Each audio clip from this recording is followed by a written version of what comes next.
David Savage, a.k.a. Diz, and this is The Force Always. Welcome to the show. Where am I? I'm in my car because I've just seen Gemini Man, and I'm going to do a review about that later on. The reason why I'm doing a review on Gemini Man, it's an action type blockbuster, which is sort of like Star Wars, and I thought, well, let's just review it as well, just for the hell of it, and because it does sort of relate, good and bad is in it, and it is action, which is Star Wars. Star Wars has so much more about it, and it's not really like Star Wars, but, there is similarities, and let's wait around for the review later on. But Star Wars news, let's get into it. It's now about 70-ish, that's 70-ish days away to The Rise of Skywalker, Episode 9. About 70-ish days. And it's important to get that ish, because it's 70-ish days away. And today, news posters were released for the advertising of this particular movie. It looks very polished, very, good versus bad sort of thing. Nothing overly exciting. Probably the most exciting is the one with some of the Ren crew, the Knights of Ren. That sort of makes things a bit interesting for a hardcore Star Wars fan. But, nothing out of the ordinary. But anyway, so that's coinciding with the film, the actual posters. And, so it's looking good.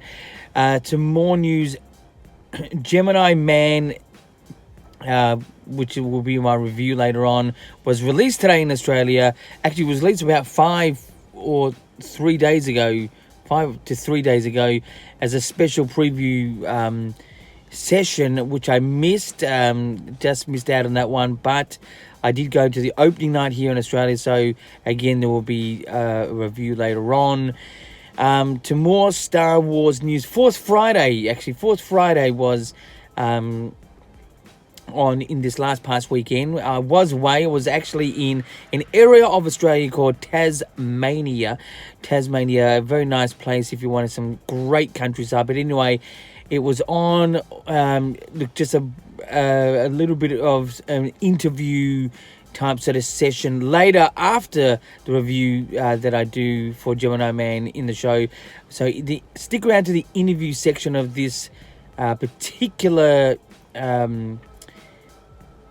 episode, and you will see some questions I'll answer for you guys out there about Triple Force Friday. Anyway, so that's the Star Wars news, sort of. I mean, there's not much out of it there at the moment, but that was the Star Wars news. Let's get into views. Views is not about what one gets in the amount of views on YouTube, let alone mine. But that doesn't matter. That ain't holding me back. But also, it's not about predictions. It's about my story ideas for any part of the Star Wars saga. It could be a poster story idea. It could be, the trailer, teaser. It could be the actual movie. But at the moment, I've been concentrating heavily on Episode 9. And there's one aspect I want to bring up, which was in the movie Gemini Man, which is sort of a partial spoiler, so please turn away if you don't want to be partially spoiled about Gemini Man. But in this particular movie, cloning happens, a part of the story, which is Will Smith's character. He's been cloned. That's why you see a younger version of himself, which is amazing. But anyway, I really don't want to see the Emperor cloned or something cloning from the Emperor. I think that would really not be the best thing to do. But I wouldn't mind seeing the clone troopers for Star Wars Episode 9. But I personally don't want it to happen for the Emperor. I think it would be a bit boring, a bit flat. So my story idea is, yes, bring in this the clone troopers from the prequel era. I think that would be a great addition to the story and really have that sort of conclusion feel to the story, which is what we're meant to be getting in this episode 9. How well that is executed, we don't know yet, but it would really add to the story element. Now, it's not a massive story element I'm giving here. It's just a partial idea. Basically, yeah, clone troopers would be great for episode 9. That's what I'm saying. That's what I want. That's what we need. Anyway, so that's my views for this time around. Let's get into reviews. Reviews is about Gemini Man, the movie that got released today technically, and in America I say in the next 48 hours, to the public. And look, straight off the bat, I'm going to give it an 8 out of 10. It is a very entertaining action film. Now, it's not a super strong story, but it's a good story. It's the action is quite amazing. It's very fast, and there was a great motorcycle sequence with involving a lot of action, and that was very good. The actual look of Will Smith, younger and even older, was. Well, let's concentrate on the younger one. That's the one that was computer generated. Was very, very good. Was very, very, very good. Excuse me. I just adjust something here for you guys. So it was very good. But there was about 3%. I would say 3% where I thought you could tell it was a bit CGI. But even that still, it was very, very good. It really did deliver in its look. Very real, and even at the worst in times, still very, very good. I think also when you couldn't tell, it was amazing. The actual story has a clarity to it, especially from the beginning. It almost comes off like a James Bond meets Terminator sort of feel. Not that it gets too Terminator-like, but it's got a very very clean, clear sort of look to the production and the areas that they chose to sort of film. So it's very, very unusual in that sort of way, but but it's still worth seeing. It's not such a riveting story. It's a good story. Jerry Bruckheimer is definitely one of my old favorite production groups. It's definitely not your typical Bruckheimer film. The old ones like The Rock, Bad Boys, things like that were definitely had a bit more grittiness to it. It had some great camera angles, had really intense emotional action scenes. This one is a little bit less than all those elements I've just told you about. I think personally, 8 out of 10 it's a good Saturday night film. If you're going to choose at the moment Joker or Gemini Man, you want sort of a good feel into the whole movie as you're going home, probably choose Gemini Man. Nothing against Joker, it's a great film, but it's definitely not a date film. It's definitely not a fun film. It's filled with an intensity about it. But let's get back into Gemini Man. 8 out of 10, that's my review. And yeah, so that's pretty much it. So let's now get into Interviews 2Q. Interview 2Q, that's 2 questions asked myself, you guys out there, about anything Star Wars related. And first question is, Triple Force Friday was on this past weekend. What was it like, especially here in Melbourne and Tasmania, which I was at? And I did get to see some of the Melbourne sort of things when I got back from the trip to Tasmania. What was it like here? Well, straight off the bat, it was atrocious. The only store that really gave a crap about Triple Force Friday was a store called Zing Pop Culture.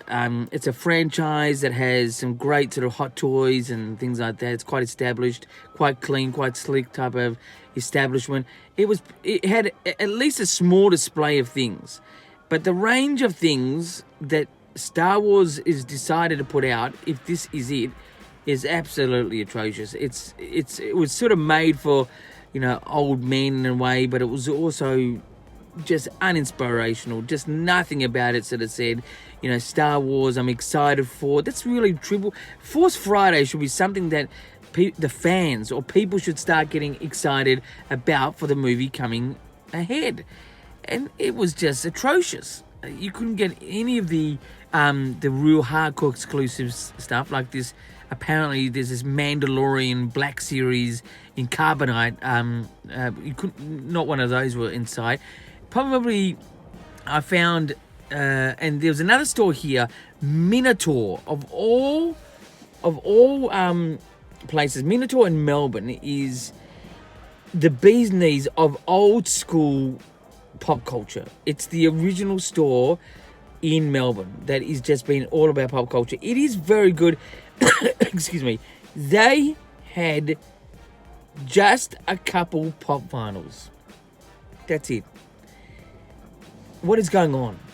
Look, this whole Force Friday this year, and even the last one, and barely the one before, is just been managed wrongly. I know it could be something that old men or old people may like and not the kids, but it's definitely something, if I was at Lucasfilm or Disney, or something that you'd really push to get happening, because it's a great coming together thing that helped Star Wars. But that's me. So, was it good? Was it bad? Triple Force Friday, which is Force Friday technically? No. I would say no. If it's one or the other, it's no. It wasn't a 0, but it was pretty close. But anyway, so my next question is, what can they do to make Force Friday or Triple Force Friday or Double Force Friday, whatever Force Friday they have, better?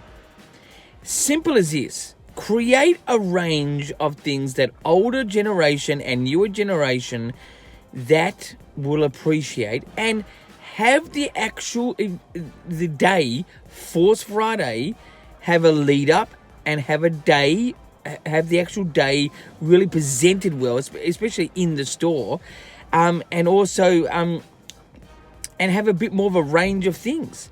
Maybe, look, if it was about saving money, maybe have less of a range of things if you have to. But how about just having a lead up and having the actual day itself with just a number of items that at least are interesting, nothing half-assed. Seriously, some of the classic figure was half-assed. It was absolutely like no creativity about it at all. I mean, seriously, it was like a card that was being used before, just replacing the actual, the middle of the Star Wars logo with the Rise of Skywalker, and that was it. It was really, really, really bad. And I think the lead up and the during should be done much better as it is, to give an impact to the regular public and hardcore Star Wars fans. It's just an opportunity miss. I'm not a Disney hater. I'm not a Lucasfilm hater. I'm not a sequel Star Wars hater. But I think there's been a number of opportunities within this latest trilogy, which is the sequel trilogy, that have been missed. Whether it's in the story, whether it's advertising, or whether it's trailers, or whether it's and the opportunities are just continuously being missed. But anyway, that was the answer to my question. What can you do? Create a good lead up and create a good day so people get that the movie's coming out. This is an idea. Anyway, so that's the news of Star Wars this week. The views, the reviews, the interviews. Not a whole lot of Star Wars stuff really to look forward to at the moment. We're just waiting for the teaser trailer. I'm sure it's going to happen within the next month. NFL football game, which one we don't know. But until next week, or even when the trailer hits, until next week, my friends, keep rocking.